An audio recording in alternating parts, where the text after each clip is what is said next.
Hello, everybody. Scott Golden here with the Mid-South Wrestling Review Series. This one is the 27th of August, 1983. Relatively simple deal here. Duggan and Zerkoff opening up. Um, Duggan is all taped up from his attack last week, as is to be expected. Get attacked by Kamala, you'd be taped up too.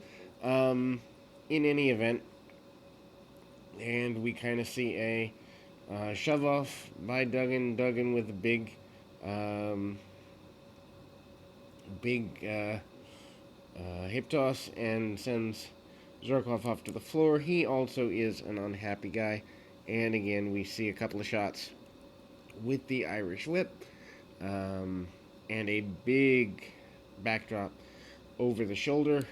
And we kind of see Zerkov going right at Duggan and the rib cage that has been injured, including kicks and a bear hug to the area. One thing I like about the nature of Mid-South is that if there is an injury, guys are smart enough to be taught how to work the injury and make it work. That's important because what's the point of doing an injury angle if you're not going to see it progress over several weeks? Anyway, Duggan with a backdrop. And the leaping, flying tackle 1-2-3 is victory for Jim Duggan. Randy Barber against Kamala, and Barber kind of manages to tackle all the way around there. Kamala obviously is on top of the world with his deal with Duggan. Duggan and Kamala do wrestle, I think, in WCW, WWF, and Mid-South, all at different points, although I could be wrong with that. Maybe Kamala's WCW run was too short for him to cross paths with Duggan, but I seem to remember they crossed paths at least on a house show or something like that in the area. Anyway, Kamala chops to the top of the head, choking, and the like. Really basic stuff. No big surprises there. And we see a chop to the top of the head by Kamala, and again with same.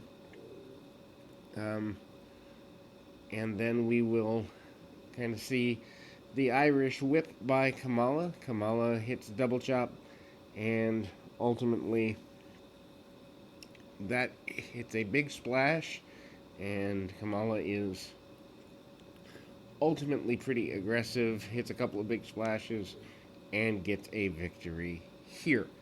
Kamala gets the 3 count, and everybody should be relatively happy with that reality. Butch Reed against Joshua Stroud. Reed, I believe, is still your North American champion as per my notes here. And Stroud, a relative newcomer as far as enhancement talents go. Not quite sure why he's given this opportunity, but couple of shots along the way, and we see hard shot by Reed, and he's kicking, punching, getting the guy down, and kind of keeping him there. A little bit of intimidation, humiliation, front face lock, staying aggressive with him, and all of that. We kind of get the continuance of the match being relatively aggressively pursued here. And then we kind of get a tip up and tip off by Butch Reed. Reed managing to be pretty assertive. Obviously, as champion, he would need to be, but using the shoulder tackle, among other things, giving him the victory in the meantime. And that shoulder tackle, obviously, is a pretty big deal, as that has won him matches upon matches. DiBiase and Bundy versus Dr. Death and Magnum Ta. Kind of an odd pairing. Anyway, Bundy,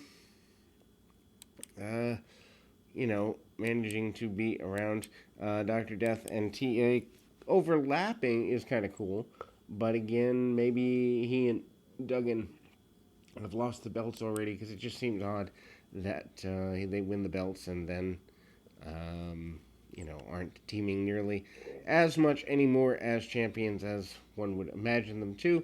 DiBiase bails out, talking with Akbar among other things, and kind of, the match continues to break down a little bit. DiBiase not particularly a happy fellow over being as confronted by Magnum Ta as is necessary. And hard shot by DiBiase under the chin, and Irish whip, ducks the clothesline, and Ta manages to hit a cross body and does so relatively well. Misses the shots, and Bundy running around in there. Duck and dodge by Magnum Ta against Bundy.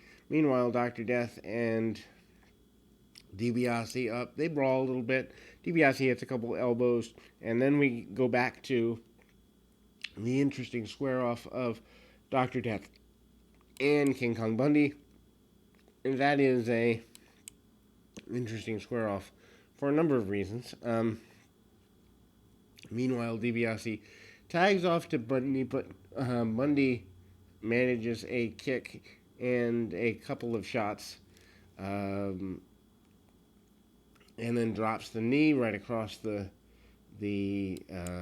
I guess you'd count it as the neck and chest area. Bundy manages a big splash attempt and a big knee drop attempt on his adversary, but misses. Magnum Ta comes in, bounces Ted DiBiase around. Good match here, actually worth going out of your way to see, just because of the star power, but also because of the bump and feed by DiBiase here. Magnum Ta looks like a star that he's eventually going to be over the next couple of years. Probably within 2 years, he's at his peak in late '85. But anyway, which is sad because, who knows where he would have gone. Momentary distraction and a disqualification win for the babyfaces. Missing Link and Mike Jackson up next. Jackson, this is the non-African American version. Irish whip, and Jackson manages a crossbody from the second rope. Doesn't get all he wants on it, but there is a drop kick and a second one under the chin. Third one there, and Jackson bails out, and ultimately the missing link is not a happy person. Now, hard shots by the missing link, and ultimately we see some chokeouts and that, and we then see the link using strikes that are pretty basic, and then we see some kicks and the go behind and the roll up by Mike Jackson, and hard shots along the way, and several of them actually. Jackson manages an enziguri, which for 1983 is a pretty big move. Drop kick under the chin, and the attempted Irish whip. Meanwhile, the nature of the link is that he hits a diving headbutt right into the spine of his adversary, and does so again. 1, 2, and 3 for the victory here. Crusher Darso, which is later otherwise known as Barry Darso, Repo Man, Smash, whomever, is here. He's kind of wearing... He actually has hair, which is weird. That is not, longer and such. So used to him as the Repo Man. Kind of interesting. Anyway, he hits a hip toss on Tim Horner. Tim Horner, his opponent for this particular match. Horner hits a couple of drop kicks. Doesn't get all he wants on those. Shoulder tackle by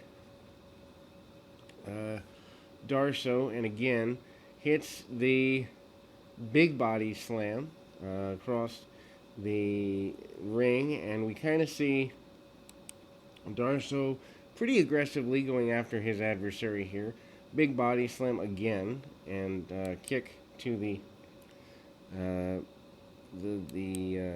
I guess you'd say back, and then Darso slows the match down and doesn't get all he wants. Rogers, Vines, and McGee in a six-man tag team match against Weingroff, Cruz, and Rich. I don't really understand, honestly, the value of this match other than it's here to fill about 8 minutes of TV time. Armbar by Weingroff. Weingroff manages to hold on for a while. Vines comes in, gets nailed with a shoulder tackle by Rich, and again we kind of go roundabout for several minutes with these two, and Rich manages to keep things going his way with some side headlocks. The match kind of continues to go in the way of the baby faces, including a tag off to Rip Rogers. Rogers goes in the nature of getting tagged out himself. But I mean, this match, honestly, giving blow by blow on 6 enhancement talents, probably not worth your time. I mean, Vines comes back in. A lot of headlocks, a lot of hammerlocks, a lot of just really basic stuff to kill time. And I don't understand, honestly, the benefit of that type of match. We do get a finish for the baby faces here, and we will finish up with August on that note. And we will be back with more, hopefully, right after this.